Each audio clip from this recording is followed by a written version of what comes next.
Assalamu alaikum wa rahmatullahi wa barakatuh, hurmatli televizor qarovchilar. Efirda fikr topshiruvi.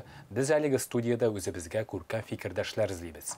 Bugungi topshiruvda qatnashganlar dunyoviy fikrni taqdim etadi. Rossiyaning ham Tataristonning ot qozongan fan ishlatmasi, fan ham texnika өлкәсендә Tatariston davlat premiyasi laureati, filologiya fanlari doktori, professor, g'olim, xotib Yusuf uli Minnigulov. Xayrli kun xotib abi. Xayrli kunlar. Dini fikrni taqdim etadi. Muhtaram imamımız, mərkəzimizin Rüstəm Məşidi imam xatibi İsmail Hazret Bikkinin. Assalamu alaikum Hazret. Aleykümselam ve rahmetullahi ve berekatuhu.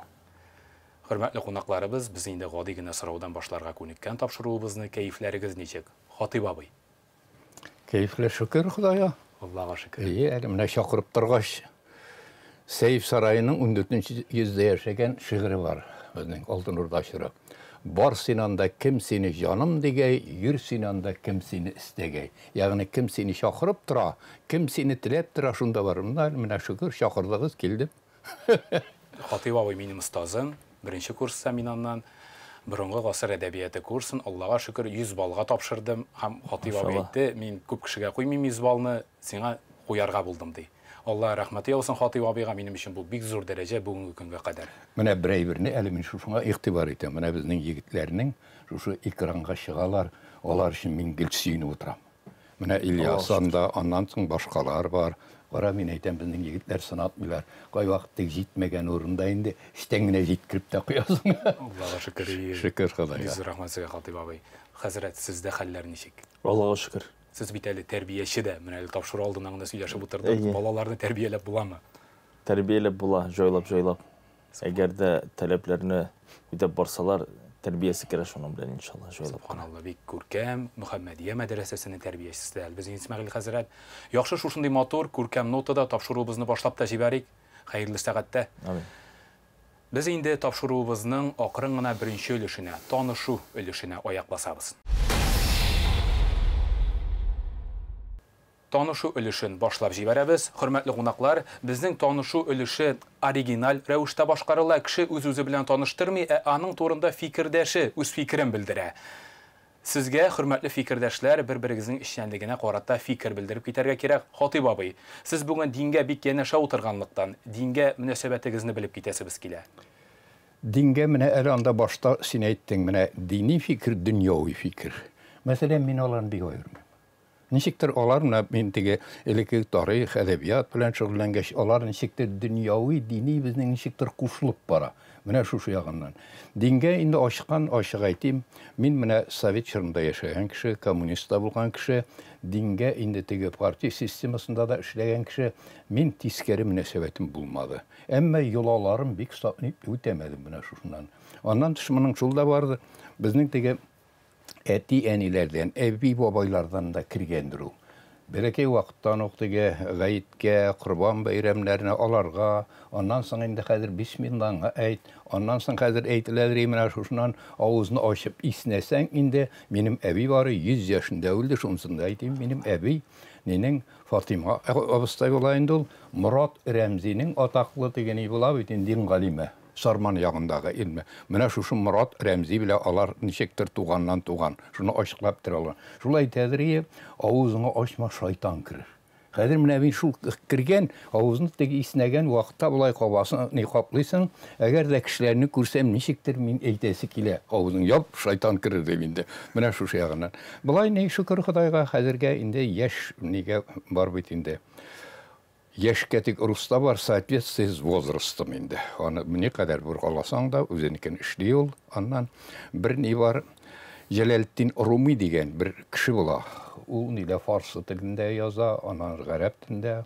O 1260 neçençedir yıllarını yaşayan, başta Orta Asya'da. Anasın Türkiye'ye kile ol, şundan Mevlana da onun ismi.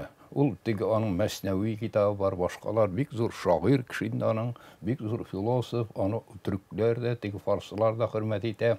Onda bir şiir var. Bir kişi niye tabip yanına bara. Tabip yanına bara da hazır şundan zorla mine falan yerim orta. Uğraşqarı da o niye indi qartlıqtan dey.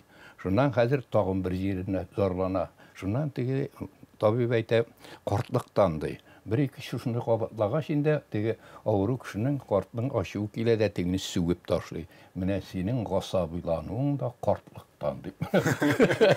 Менә шундый ара төрлечә инде. Бик рәхмәт Хатип абый фикерегез өчен. Хөрмәтле хәзрәтебез, янәшәдә әдәбият галиме утыра. Ул мәсәлән филология, тел фәненә, әдәбиятка һәм инде фәнгә, галимлеккә мөнәсәбәтегез нинди? Безнең динебездә шигана Кур'ан һәм дә анда булган таләпләр, булган тарихлар, кайсылар сөйләнелә, алар безгә мәгънә белән генә җиткерелми, һәрбер хәрефе сүзе белән җиткезелә. Һәм дә дини галимнәр Кур'анны һәрбер сүзе белән һәм дә аның укылышы белән җентекләп ачыкларга тырышалар. Шуңар да телне белү безгә Кур'анны дөрес аңларга ярдәм итә. Галим ислам динен була алмый, әгәр дә ул телне белмәсә. Һәм дә безнең өчен ул гарәп теле булса, безнең туган телебез ул татар теле, чөнки милләтебезгә шушы тел белән без динне җиткезәбез, иншалла. Шуңар да әлбәттә мин бик горур шушы хәзрәтләребез белән, галимнәр белән янәшәдән утырырга. Бик рәхмәт хәзрәт фикерегез өчен. Без инде танышу өлешен акрын гына тәмамлап, тапшыруыбызның төп өлешенә, фикерләшү өлешенә күчәбез. Фикерләшү өлешен башлап җибәрәбез. Хөрмәтле фикердәшләр, бүгенге тапшыруга фикерләшү өчен әдәп темасы алынды. Әдәп бик зур да һәм бик мөһим дә тема, ләкин инде янәшәбездә галим һәм мөхтәрәм хәзрәтебез утыра икән, мин бу эшне Аллаһның рәхмәте белән башкарып чыгарбыз дип өметләнәм. Иншалла. Беренче сораубыз шундый: әдәмне әдәм иткән әдәп ди безнең халкыбыз. Хатип абый, әдәпле булырга авырмы ул гомумән? Әдәпле булуга авыр да җиңелде. Чөнки әдәп нормаль кеше инде ул хәзер шушыннан. Кешенең бит менә үзенең тупланган аның, кешенең яшәеше, аңа шушы таләпләр җәмгыять куйган, бер-бер сүле аралашканда һәм менә шундый тәҗрибә туплаган. Хәзер монда шушыны, әгәр дә шушы тупланган тәҗрибәне һәм кешенең табигатенә салган табигый сыйфатларны сакласаң, интекмичә генә син әдәпле буласың шушыннан. Бит менә шушыннан инде әйтелгән. Кеше бер-берсен хөрмәт итәргә тиеш. Улларны, кешеләрне хөрмәт итәргә. Аннан соң кеше хисабына яшәмә, кешене рәнҗетмә. Менә шу ул хәзер шушларны сакласаң, ул теге элементар бер яктан теге үтәлергә тиешле таләпләр, икенче яктан инде менә кешене дә бу бизи дә. Ул теге аңа табигыйлык шушыннан нормальлык сыйфаты бирә. Хатип абый, әдәп кеше халкына нинди юллар аша килә ул? Әдәп, менә әдәпнең нинди, менә шуннан да бу сорау бит шактый. Холыкка. Холыкның бит менә әле аның бер ягы бар, теге табигый кешенең, мәсәлән, үзендә теге табигый сыйфатлары, инде теге физик яктан, физиологик яктан. Икенчедән, хәзер менә теге тәрбия белән керә. Кеше бит теге шушыннан нигенә физик зат кына түгел, ул менә шундый тормыш тәҗрибә тупланган, иҗтимагый, менә шушындай иҗтимагый тормышның да җиме продукты дип әйтәбез инде. Хәзер шушыннан син әкренләп сиңа инде хәзер теге элементар әйберләрне гаиләңдә, аннан тыш инде ата-аналарың кешеләргә карап укып син шушындай сеңдереп барасың икән, бу инде сине бизей, син үзеннән үзе хәзер шуннан тәрбияле буласың. Һәм аннан бит менә кешеләргә куелган ул. Хәзер билемле менә кеше билемле дә булырга мөмкин. Аннан соң башка да, ләкин әдәпне менә безнең әдәбиятта да килә, әдәпне беренче урынга куйганнар. Әдәп, әхлак хәзер шушыннан. Менә бу бик мөһим момент ул. Кеше булырга мөмкин, теге гыйлем иясе, аннан соң һәр кеше дә булырга мөмкин. Ләкин аның менә әхлакый сыйфатлары шушыннан юк икән, ул кеше инде ничек дип әйтергә, без аны авыз тутырып, бу камил кеше дип әйтә алмыйбыз. Шулай шул Хатип абый, бик зур рәхмәт. Хәзрәт менә Хатип абый да әйтеп китте, әдәм һәм әхлак диде. Әдәп, әхлак диндә дә бу ике төшенчә янәшә алып барыла. Шулай да алар икесе ике төрле төшенчәме, әллә бер төрле максат белән алга баралармы? Алар ике төрле төшенчә. Ике төрле. Әдәп ул һәр затның үзенең хакын кайтару. Аның хакын саклау. Allah'nınkı bulsunmu, ferişteniki bulsunmu, peygamberninki, gaileniki, tabiatniki, hayvanlıkı, uramlıkı, hükümetniki, her birisinin özünün var hakları hem de anı saklav, kaytarı, ütev, meclis bulsunmu, cemiyet bulsunmu, kibit bulsunmu, o bütünüsü edep. Nişik Adem Aleyhisselam bu dünyaya indirildi, Allah Teala'dan vahid dışa başlayı. Nerse aşarıga yarayı, gaile nerse balana nindi terbiye birge kirek, Allah'a nişe ibadet kılarga kirek, nişe mertebe, bütünüsü şu edepler, tertipler, haklar anlatıla başlayı. Hem de şu anlatı kişilerge Peygamber Muhammed Mustafa sallallahu aleyhi ve sellem kildi. Hazırki vakitte biz şu şişagana Kur'an'ga nigizlenemiz. Hem de Peygamber sallallahu aleyhi ve sellem örneği hadislerge. Huluk degen vakitte, ahlak degen vakitte ol kişinin tabiatına beyli hem de ol anın fikirge qarata kus qarashına beyli tugil onu. Olarını işli çünkü Allah Teala indanın көңіне солай salgan.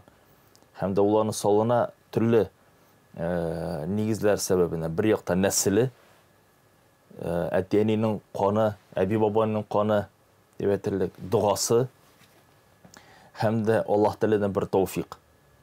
Allah subhanahu teala Peygamber Muhammed'ni zor dereceye koyup, maktap koya, anın hulqı azim. Ve inneke la ala hulqin azim. Şınlıkta anın hulqı Peygamber Muhammed'neki büyük derecede. Yani onun tabii halinden münəşuşu, onun üzünün tutuşu, kişiler bir muamelesi, əli Peygamber bulgan şihatlik de o zor kişiliklik sıfatında bulgan. Elbette edep kişine kişiydi. Zor dereceye götürür. Kişi bir şonday zat ol. Onun üstünde zor cevaplık.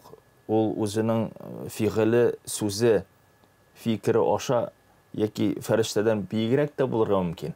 Allah karşısında. Yeki Kur'an-ı Kerim'de nişik eytile hayvandan tübenerek de düşürge mümkün. Mine şu eyberler. Hem de elbette edep öz işine olan yaxşı məğnələrini biz edep meselesinde etken vakitte yaxşı məğne qaysı kişilerin көңілlerine hoş yata fikir yağından bulsun miken, söz yağından bulsun miken, fiil yağından bulsun miken. Özür rahmet Hazire cevabınız için. Bizim bugünkü tapşırığa iki öte edepli şəxslər kildi. Hatip abi, siz indi edepli kişi, öte de edepli, üstümesin. Allah bilsin indi alsın. Sizin terbiyeniz neydi buldu? Söyleyip gittiniz eli. Edep degen düşünceni birinci tapır, koşan tatadınız? Edep degen mahsus degi olay bik edep degi terbiye vergen hatırlayayım indi. Turmuş mına özü üretti. Bizden çünkü suğuşqa kadar doğan bala bitendi men suğuş şırında ondan sonra biz 5 bala olgan bir 4'ümüz üsken eti soğuşta ölgen de oşağı koyulsa turmuş mına şu yaklarından. Indi hazır ondan nerse diyetirge şu şartlar senin özü de terbiyeli ol. Mahsus degi edepni mına şuşla işlerge, bula işlerge deyip onda enkeynin bilmem bir vakti da olmagandır. Ebi koy vakti etkilidir indi mına şuşu. Mahsus mına ul kişkineden belkim edepke üretu. Nige mahsus mına anın tigi vagazlar ne silav şu yönelişte belkim kirektir. No bizning şurada anın işi bik bulmalı. Belkim mına min inde koy vakti özüm tigi tanqidi qarayım. Koy vakti kızıp da kitem min şuşundan vara min etem Hatip. Nige Hatip abzı edip eytirgen şundan sana edep itmi bit hazır şundan deyik vakitte şunday edep ahlakın değişince sindirmegensin deyip. No min edepli kişilerge mine şundan ne qaraptıram. Ondan bir yakta var mine. Hazır nişik deyip eytirge ortak turmuşta deyik edepli. Mine bizning hazırki şurada edepli gerek. Lakin turmuş özü mine koy vakit edep ahlakının koy bir kaidelerinde bu zorga mecburi tebit. Mine qarap turasın hazır şundan kişilerge, başkaga, mine üzeri aralaşu vaktinde belki min eytem indi. Min anlamay turganımdır bularını deyip. Mine şunday niye situasiya, vaziyet. Biz rahmet Hatip abi. Хәзрәт дигәндә без һәр вакытта да күз алдына китерәбез әхлаклы һәм әдәпле кешене. Безнең өчен ул башкача була да алмый. Сез үзегезнең беренче әдәп дигән төшенчәгезне кайчан очраттыгыз? Нинди тәрбия алды безнең хәзрәтебез? Рәхим итеп сөйләп китегез әле. Тәрбия ул гаиләдә яшәү, татар гаиләсендә яшәү, татар туганнар арасында яшәү, кайсылары үзен татар итеп хис иттеләр, мусульман итеп хис иттеләр. Ләкин дә аларның мусульмандагы менә без менә шул хәтлек 5 вакыт намаз укучылар түгел, менә үзен эчки яктан ярату, телебезне ярату, динебезне ярату мәсьәләсендә. Дин турында сөйләгән вакытта үзләрен теге әһәмиятле сүзләр әйтү мәсьәләсендә, кыска булсын да, күп булмасын ул. Чынлыкта вәгазьләр сөйләп утырга тирәмдә андый кешеләр булмады. Ләкин дә үз-үзен тотышлары белән булсын микән гаиләдә, булсын микән туганнар арасында менә алардан үрнәк алынды. Һәм дә әлбәттә укытучылар мәктәптә. Галиякыш лицейында укыдым, Шалыда. Менә анда булган безнең менә мөхит Илдар Махмутович Яруллин ничек аны барлыкка китерде мөхит. Аннары соң укытучыларыбыз Ул мәдрәсәдәме? Ул лицей. Лицей. Әйе. 8нче класстан укый башлаган. Менә шунда татар телен тагында ярату, тарихын ярату, тарих аша үзеңне мусульман итеп тә бәйләп җибәрәсең бит инде. Һәм дә гурлык барлыкка килә. Үзебезнең телебез өчен, тарихыбыз өчен, шәхесләребез өчен. Менә шунда беренче әдәп дигән мәсьәлә барлыкка килә. Һәм дә мин Аллаһка шөкерле, минем тирәмдә булган кешеләр, алар менә шушы әдәпне төзергә, дингә аяк басырга ярдәм иттеләр. Үз-үзеннән генә килмәдем. Әйе, менә шушы туганнарым, кайда бер сүз, кайда бер җөмлә, кайда бер насихат әйтеп кую. Классташларым аша, укытучыларым аша. Нәтиҗәсендә ул киләчәктә җыелды бер яхшы нәтиҗәгә. Subhanallah, күз тимәсен хәзрәт. Без инде нәтиҗәсен менә үзебезнең күз алдында күрәбез. Әйе, хәерле эшләр булсын. Амин. Хатип абый, сезгә шундый бераз гына шаян да, ләкин мөһим дә сорау, әдәпле һәм әдәпсез кеше очрашса, нәрсә булыр икән? Әдәпле, әдәпсез. Син әлләни сораула бирәсең дип. Әдәпле, әдәпсез кеше очрашса. Әйтәләр, видеолар белән тапмада ләшмәде дигән, ансы да бар бит. Әдәпле, әдәпсез. Ну, тормыш үзе бит мәҗбүр итә. Телисеңме, теләмисеңме хәзер шундый әдәплесе белән дә, әдәпсезе белән дә шундый аралашасың. Ну, бирдә менә шундый элементар таләпләрне барыбер инде син бу мин әдәпле, бу әдәпсез дип теге сакларга кирәк. Үзеңнең хәзер кешене теге рәнҗетергә, аңа тупас итеп әйтергә ярамый. Хәзер шундый аны менә иң мөһиме теге рәнҗетергә ярамый шушы. Син ни кадәр әйбәт булсаң да, сиңа карап, бәлкем ул теге булай эшләргә мөмкин дип, бәлкем тискәре теге әйтәләр бит, гыйбрәт алдым дип теге әйтәләр бит. Лукман Хакимнән сорыйлар. Син ни кадәр шушылай, ничек шушылай акыллы булдың дип. Ну, ул җавап бирә. Менә мин акылсызларның эш гамәленә карадым да, алай эшләргә ярамый дип, шуның килсен эшләрен дип. Бәлкем ул да шушына инде кирсен эшләп, әдәп юлына басар. Амин, шулай булсын, Хатип абый. Гомумән алганда, билгеле, безнең әдәп белән әхлак төшенчәсе дөньяда янәшә бара. Ялгышмасам, хәзрәт диндә әйтелә, әгәр дә синең каршыңа мисал өчен ниндидер телгә ия кеше очрый икән, син аңа шуның теленә күчеп яхшылыкны аңлат. Чынлап та мондый канун бармы? Димәк, безнең мәсәлән каршыбызда тора икән урам малайы, хулиган. Без аның теленә күчеп яхшылыкны аның телендә аңлатырга тиеш. Димәк, күпмедер дәрәҗәдә әдәпле кеше әз генә әдәпсез кеше ягына да чыгарга тиеш дигән аңлатамы бу? Бу мәсьәләгә ачыклык кертеп китсәгез иде. Юктыр. Чөнки Пәйгамбәр саллаллаһу алейһи ва сәлламне аның сахабалар сыйфатлаган вакытта ул чиста сөйләшкән, аңлаешлы сөйләшкән, кыска сөйләшкән. Аның сүзен туры мәгънәдә аңлап булган. Әгәр дә ул нидә булса бер яңа сүз кулланса, ул аларга шул ук вакытта аңлатып биргән.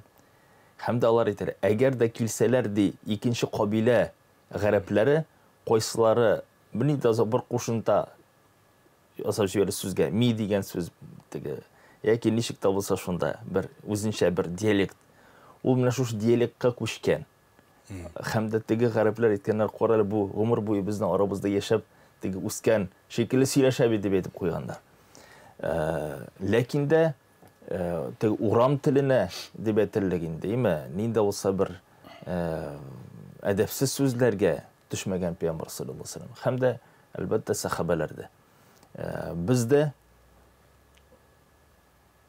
яхшы мәсьәлә турында сөйләшкән вакытта тәрбия турында сөйләшкән вакытта түбән мәгънәсез сүзләр кулланып булмый аны берничек тә берничек тә синең сүзеңдә тотышыңда бараш теге теләгән максатка ирешерлек булырга тиеш иншаллаһу тааля урам җегетләре дә безнең каршыбызга килеп баскан вакытта укытучыбыз каршына килеп баскан вакытта менә очратырга туры килә бит инде әдәпле кеше дә укытучы әдәпсез дә җегетләр киләләр мәктәпкә мәдрәсәләргә диме шул вакытны укытучы мугаллим тәрбияче аларның дәрәҗәсенә төшеп теге динне аңлатмый әдәп әхлакны аңлатмый киресенчә үзенең дәрәҗәсенә аларны күтәрергә тырыша һәм дә әгәр дә алар сөйләшкән вакытта теге күркәмсез сүзләр теге куллансалар аларны җайлап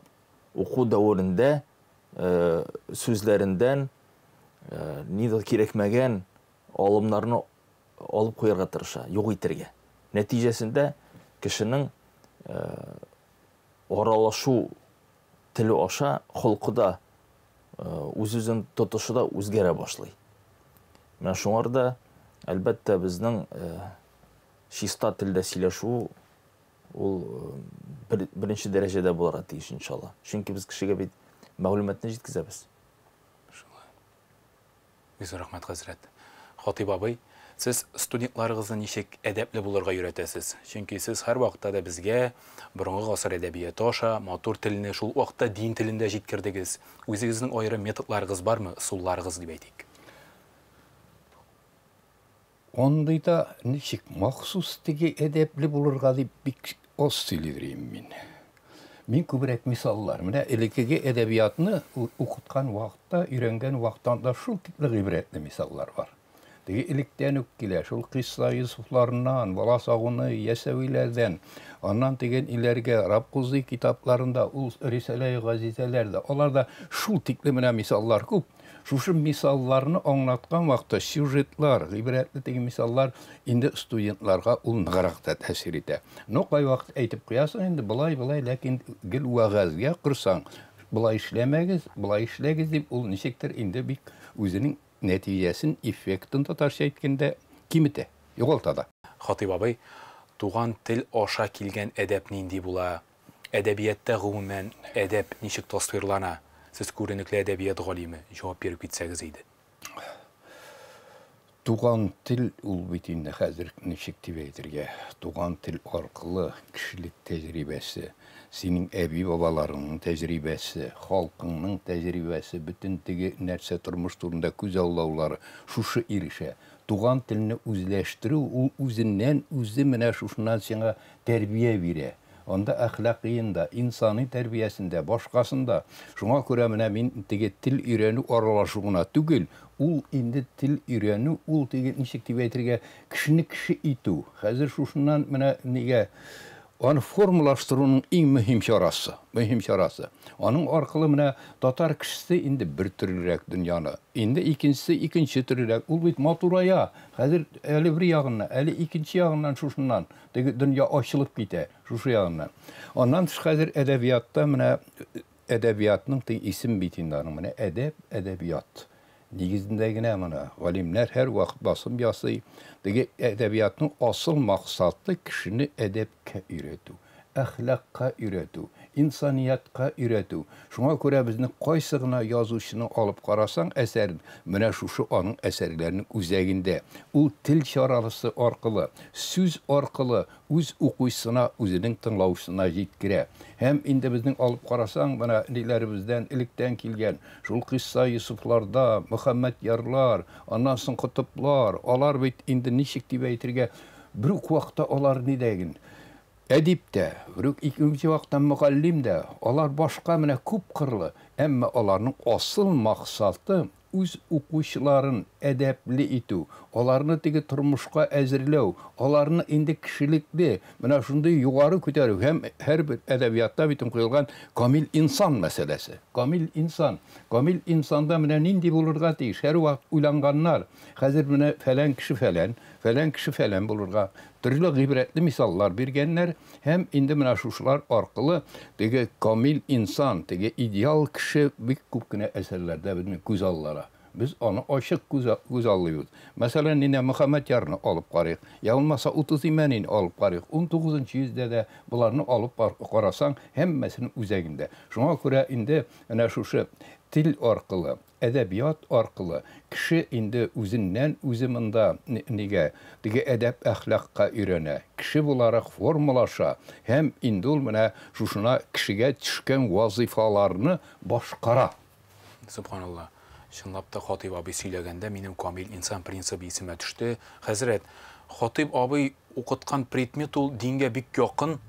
Борынгы гасыр әдәбиятында дин әдәбиятта буйга-буй линия булып җәелеп ята.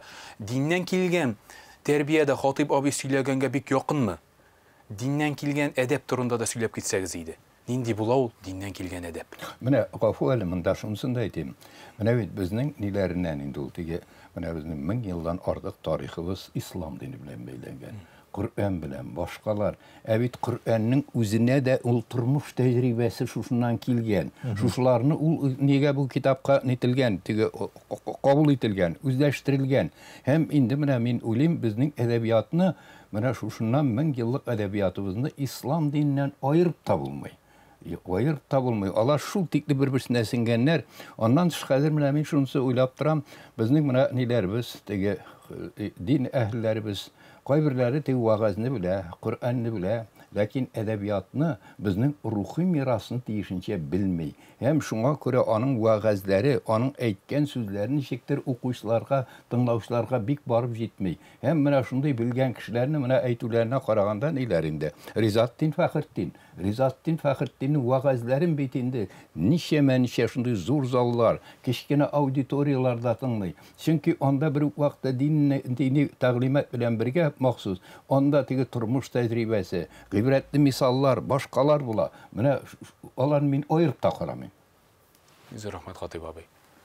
Hazretimiz, sıravını unutmadığız mı iken? Dindən kilgən edepte, tuğan tildən kilgən edepke oxşağan mı? Alar bürük prinsipqa beylengen mi?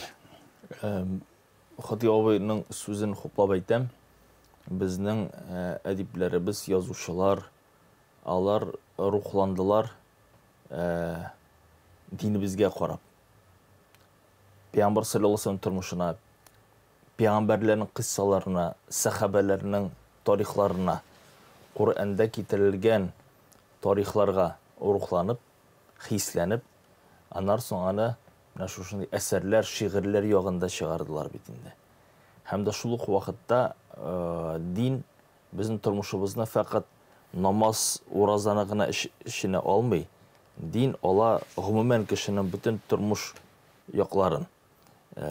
Hem de şu yazuşularımız alar özünün eserleri, şiirleri olsa bulsun miken dostanları yeki bir məğnəli bir qıssalar, gıybretli bir xəllərini uylap tapsalar da alar hər vaxtını dinin bir şağılışını getirdiler anda. Dinin şağılışını getirdiler. Elbette bizde, Hazretlerde birinci vakitte jitməskə mümkün. Mənə şuşu ədəbiyyat bilən, tarix bilən tululuq. Çünki ilim üstəv, ömür boyu bora. Lakin ülkəndirək Hazretlərini qarasaq, qayсылары indi din xizmətində, vəğəz xizmətində distələgən yıl işləylər, alarının vəğəzləri şul xətlik ütemli hem təcrübələri turmuşdağı bulğan olimlar bilən kişilərə jitkizirlik, məğnəli jitkizirlər. Məsələn, Cəlil Həzrəti biznikini alsaq da, anda küp məbitində məğnə. Hər vaxtına mənə Qur'anda şulay itilgən, hədisdə şulay itilgən gənə tugul. Özü Qur'an-ı Kerimdə bitində, үзенә карата статьялар рәвешендә килми, анда кыйссалар белән кителе мәгънәле бер гыйбрәтле хәлләр белән Алла Субхану Тәгалә сөйли бит безгә. Чөнки халыкка чынлыкта алай дөресрәк керә. Ләкин дә бер мәсьәләсе бар. Соңгы вакытта бездә бит инде шундый яңа күз караш бар бит хәзер.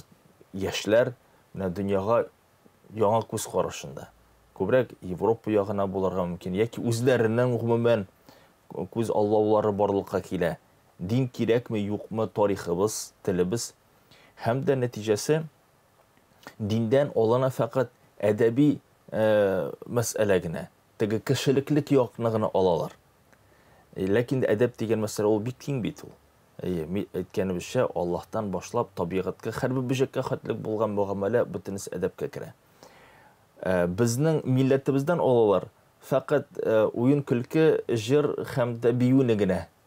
Тарих дигән, горурлык дигән мәсьәләсе бик дөрес әйтәсез. Онытыла. Онытыла.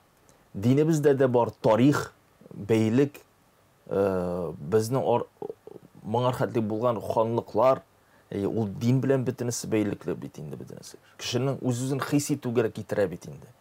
Шуңарда менә соңгы вакытта булган бер шул мәсьәлә кайсысы борчый һәм дә ул сизелә. Диндән көтәләр фақат әдәп, әхлак, кешелеклек мәсьәләсендә бер-беребез арабызда җылмаеп, пөхтә киенеп кенә йөрик. Милләтебездән көтәләр җыр, уен, көлке, шул мәсьәләне генә. Тарихны өйрәнү мәсьәләсендә, телне кешеләр арасында көндәлек куллану мәсьәләсе артарак бара. Менә шунысы бар. Шуңарда безнең өстебездә әле эшләребез күп. Ничек без хәзрәтләр үзебез үсәргә тиеш әлбәттә гыйлем ягыннан. Кайсы киләчәктә әдәпкә китерәчәк. Һәм дә әлбәттә безнең милләтебездә. Мин рәхмәт хәзрәт, без инде акрын гына фикерләшү өлешенең соңгы соравына да килеп җиттек. Финал сорау. Хатип абый, хәзерге дөньяда әдәпле булырга кирәкме соң? Бу турыда инде сез сөйләшә дә башлаган идегез. Әдәпле булырга ул һәр вакыт кирәк. Әдәпсез дә кешелек сифатларына мәхрүм булган зат. Хәзер андый кешене мин күз алдына китерә алмыйм. Инде бәлки моменты белән сакланып та җитми торгандыр, ләкин безгә шу әдәплелеккә омтылырга кирәк. Әдәплелеккә элементар моңа тикле тупланган гыйбрәтле мисаллар хәзер, сифатлар хәзер шушларны, ничек аларны без үзебездә тагын да көчәйтергә, ничек буларны яшь буынга бирергә, шушы рухта. Менә монда сүз булды. Хәзер Европага иярү. Безнең бит менә халкыбыз фәлән 100 ел буе без шәрq белән бәйләнгән. Мөселман дөньясы белән бәйләнгән. Һәм хәзер инде ул арттарак менә фәлән түгән дип инде шушыннан Европага, Урыска хәзер шушына иярү. Ләкин безнең менә шушындый татарлыкның үзебезнең милли якны саклау өчен безгә менә шундый шәрq белән бәйләнешле, ислам дине белән бәйләнешле сакларга. Әтигеләрне инде аларны Европалыларны, башкаларны инде гыйбрәт алыр өчен. Аларны теге бил, ләкин инде үзеңнекенә зыян китерлек булмасын. Менә хәзерге вакытта безнең ниләрдә Европага мөнәсәбәттә мин бер ягында карыйм. Безнең бигрәк тә яшьләр арасында хәзер үзебезнекенә, шушына илнекенә, башкаларга түбәнсетеп карау. Менә Америкада шушлай, менә Франциядә шушлай, менә без шушлай. Ул дөрес түгел. Аларны алырга белергә кирәк, ләкин үзебезнекен сакларга. Һәм менә монда тагын бер якта булды. Менә безнең гасыр башында, узган гасыр башында җәдитчелек, кадимчелек дип инде. Хәзер җәдитчелекне теге без күтәрдек. Хәзер менә шундый дөньяви мәктәпләрдә укырга кирәк. Фәлән иске якларны теге шушындый нигә тормыш арбасыннан төртеп төшергә кирәк. Кадимчеләрне сүктек. Бит кадимчеләр алар шушыннан безнең теге менә халкыбызның гырыф-гадәтләрен, йолаларын барлыгын саклаучылар. Аны безнең халыкның үзенең дәүләте булмагач, аларны саклаучылар юк. Һәм менә кадимчеләр үз эшләрен эшләделәр. Инде җәдитчеләрнең кайберләре, хәтта Гаяз Исхакыйлар да арттырып җибәрде моменты белән. Һәм менә без хәзер шушыннан кире үзебезнең шәрыкка, кире үзебезнең элеккеге традицияларга кайтырга, һәм шулар нигезендә без менә яшәргә, алга таба хәрәкәт итәргә бурычлыбыз. Рәхмәт Хатип абый фикерегез өчен. Хәзрәт, сезнең фикерегез нинди? Хәзерге дөньяда әдәпле булырга кирәкме? Алайса ишетәбез, бераз гына усал бул, алайса таптап китәрләр бит, бүген дөньясы шундый дип тәрбия кылганда да кирәкме соң әдәпле булырга? Пәйгамбәрне сыйфатлаганда әйтәләр, бит ул шундый уялчан булган, йомшак холыклы булган дип әйтеп куябыз. Халим деген сыйфатлар айтып қоябыз. Хая деген сыйфатлар айтабыз. Ләкин дәнді біздің тілімізге көшірген вақытта ғұмумен екінші мәғына келіп шыға. Динде ұялшанлық хая деген хис, ол қошан көз қоршыңда ғынақны, әдәпсізлікні төзе алмайсың. Хәмді аңар қоратта сені хәтті ашуында қобараларға мүмкін. Халим деген сөз, ол қошан сен қәр бір ішіні ашықмайша орына жеткізіп ішлейсің. Тәртибі білен. Міне шунсы мәғнасы бар. Шуарда бір ғалим айтмышлей, сенің ғадилігің, сенің юмшақлығың әдәпсіз кішіні сеңа әдәпсізлендіріп ақырып еруіне қәтлік жеткізерге тиіш түгел. Яғни, біз әдәпні үйренген вақытта көз қоршында бұларға тиіштігі бүгіліп кіне, бүкірейіп кіне, ери тұрған, кішіге сөз көтермей тұрған, әкіріңіне сөйләшә тұрған, әкіріңе атлай тұрған кіші түгел. Жетіз, физик яқтан күшлі, сөзі яқтан ашық, қию фикірлі, хәмді өз қоршында ғынақны төзі алмай тұрған кіші боларға дейш, иншалла. Ғафиллік аның ерегінде боларға дейш түгел. Әдәп болмаса кішіде, анда юлда да әдәп керек бит. Штрафлар кире башлый. Біз енді фикірләшу өлішін ақырыңына тамамлап, тапшыруыбыздың ақырғы өлішіне, нәтиже өлішіне көшәбіз. Нәтиже өлішін башлап жіберәбіз. Хөрмәтле фикердәшләр, нәтиже өлішінде сізге бір-бірігіздің көңілігізде туған, қалған сұрауны өзіңіздің фикердәшігізге яудырға керек. Хатип абай, һәр кішінің дә көңілінде борчы берген бір дини сұрау була ул. Біздің ғилемле хәзрәтебез сіздің қаршығызда рәхим итегіз динге бәйле бір сұрауығызды мөмкин булса. Менә Мөхәммәд ярда ешін етілі. Теге шушындай, мең теге фәлән ел, 60 ел неге ғибадат қылуға қарағанда bir izgilik işlev eybetirek deyip. Mene şul kitirle nişi gerek münasebeti şuşuna? Eyye. Anlatalım mı? Şul demağına eyye. Eyye, bizde ol nişi geytile bir gabit, bir galim, min gabitten yaxşırak deyip etile. Gabit kim ol? Ol şul kişi qaysısı özünün bir orunda bölmesinde künnetini gıibadet kılıp otur. Kim gıibadet 60 yıldan uzağırak diyen bir yolu. Eyye. Galim kişi ol kişi arasında dersin bire ve gazin sili kişiliklikке irete. Elbette ol büyük de dürüst söz. Bizning dinimizde Peygamber sallallahu aleyhi ve sellem aytib qo'ya, rahibchilik monashество yo'q dey.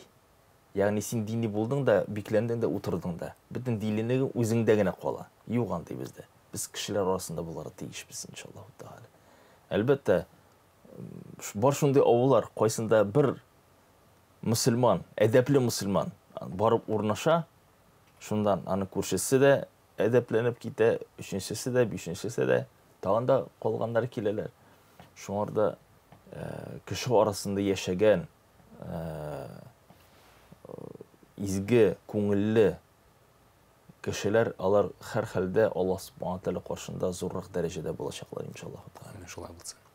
Хәзрәтебез сезнең каршыгызда мәшһүр шәхес, күренекле галим Хатип ага Миңнегулов, аңа нинди сорауыгыз бар? Бәлки яшьлек тәҗрибә сорауы булыр, бәлки инде әдәбиятка бәйле сораудыр. Рәхим итегез. Минем шундый бер сорау. Ул безнең вәгазьләребезгә бәйле булып тора. Чөнки без шундый бер әйтелек сүздә ишетергә мөмкин. Тел белгечләре алар менә безнең яшь хәзрәтләрнең вәгазьләрен ишеткәндә күп хаталарны ишетәләр, күрәләр. Һәм дә бу мәсьәләдә безгә ничек үзе безнең вәгазьләребезне дөрестләргә һәм дә шушы вәгазьләр нинди кысынтада үтәргә тиеш. Менә шул.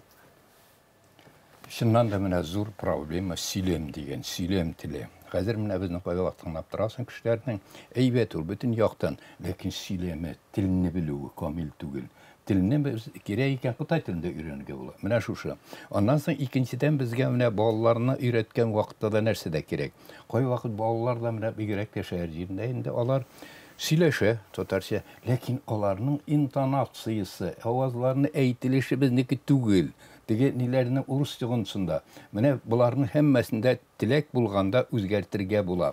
Шуңа күрә хәзер мин үлим, мин алай бөтенләй нәрсә дип әйтергә тәнкыйтьләсәм дә, шамасын белеп кенә хәзер шушына теләк булганда бу кимчелекләрдән арынырга без инде камилләшергә мөмкин. Хәзер менә ни бар бит? Менә Фәрит Хәйруллович, Мөхәммәтшинне, начальникларын бик мактарга ярамый инде. Аның бит теге элеккеге вакытларын беләм. Юннәп татарча да белмидер бит. Хәзер бит ил карап торам мин аңа, менә мин әйтәм Фәрит Хәйруллович, хәзер шундый гел сөйләмә, хәзер шушыннан инде гел камилләште. Хәзер ул әйтә, менә мине ди шагыйрьләр язучылар Роберт Миннуллиннар, анда Раул Фәйзуллин, Ринат Харислар, Туфан Миннуллинна өйрәтте ди. Менә теләк булганда өйрәнергә була. Шуңа күрә менә безнең барыбызда теге галим гөләмә дә хәзер шуны дин әһелләр дә бер йөкне тартабыз. Без кешеләрне менә теге милләтебезне саклау, аның теге гореф-гадәтләрен, аны матур күркәм итеп кешеләрне тәрбияләү. Һәм инде бездән соң каракнеттәр кешеләр инде менә шушыннан игү атны менә без шушылар белән калдырсак, әйтәләр бит элегрәк игү аты калса ирнең яхшырак, соңра калгынча тулы алтын ырауак. Ягъни инде яхшы исем, гыйбрәтле теге начарлык белән кирип калмыйбыз. Шушындый үзебезне игелекле гамәлләребез белән кирип калсак, бу безнең өчен иң зур бүләк. Яшерәк булса да, менә бу мине кабатлап әйтәм фикерләр, мин булар хакында гел уйланганым юк. Менә Исмәгыйль хәзрәтнең әйткәннәрендә менә шактый кызыклы, үземә дә шактый гыйбрәт алып утырдым. Рәхмәт. Аллаһ разы булсын, рәхмәт. Рәхмәт. Biz рәхмәт Хатип абый, олы башыгызны кичи итеп, тапшыруны хөрмәт итеп, минем чакыруымны кабул итеп, Хозур ТВ телеканалына килгәнегез өчен Аллаһның рәхмәте булсын. Рәхмәт үзегезгә.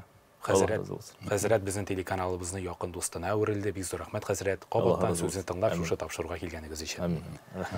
Без инде, хөрмәтле тамашачылар, акрын гына саубуллашабыз. Исегезгә төшерәм, бүгенге тапшыруда катнаштылар. Дөньяви фикерне тәкъдим итте. Россияны һәм Татарстанны атказанган фән эшлеклесе, фән һәм техник өлкәсендә Татарстан дәүләт премиясе лауреаты, филология фәннәре докторы, күренекле галим, профессор һәм мәшһүр шәхес Хатип ага Миңнегулов. Кабатта рәхмәт Хатип абый.